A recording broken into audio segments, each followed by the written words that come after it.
국민의힘이 소상공인과 기초수급 차상위 계층에 대한 재정 지원 방안을 밝혔습니다.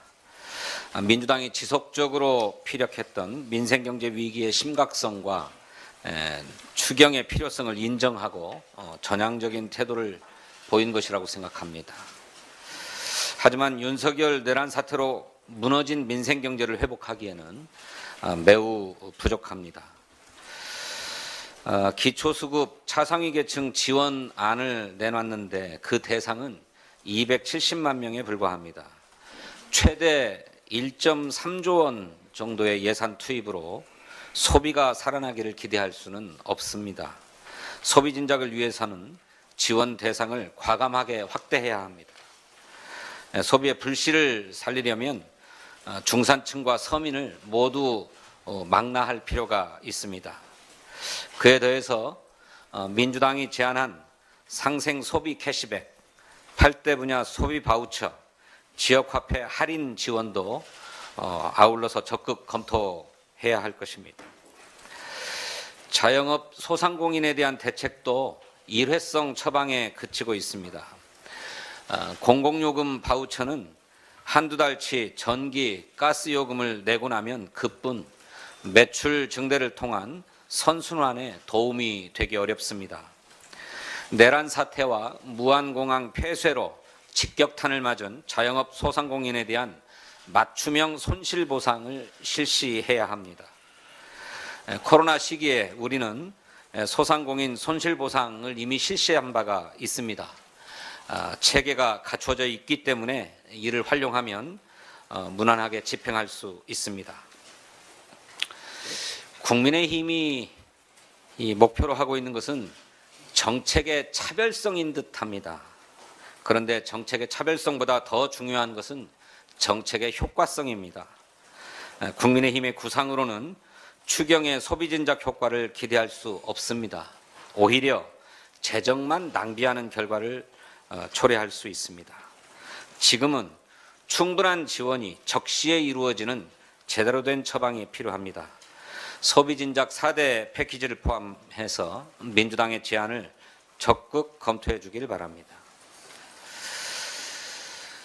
영국 이코노미스트 인텔리전스 유닛이 지난주에 발표한 민주주의 지수 2024에 따르면 대한민국이 무려 10계단이나 급락했습니다. 총점도 그동안 우리나라가 받은 점수 중에 가장 낮은 점수였습니다. 심지어 완전한 민주주의 국가가 아니라 결함 있는 민주주의 국가로 재평가됐습니다. 보고서는 12.3 내란 사태를 대한민국 민주주의가 후퇴한 주요 원인으로 꼽았습니다. 3.1운동, 4.19 혁명, 5.18 민주화운동, 6월 항쟁, 민주화와 산업화까지 우리 국민이 피와 땀으로 쌓아온 대한민국이 내란 세력으로 인해서 일거에 파탄나 버린 것입니다. 민주당은 파시즘적 선동과 폭력이 난무하는 것을 결코 묵과하지 않겠습니다. 야사당과 함께 원탁회의를 출범하면서 반헌법행위 특별조사위원회를 만들어 극우 내란 세력의 잔뿌리까지 찾아서 죄를 묻겠다고 국민께 다짐한 바 있습니다. 국민의힘은 반헌특위의 조사를 자청할 생각이 아니라면 파시즘적 망동과 망언을 삼가고 민생경제와 헌정질서 회복에 협력할 것을 촉구합니다. 윤석열 탄핵 심판의 최종 변론이 끝난 지 일주일째입니다. 이제 선고만 남았습니다.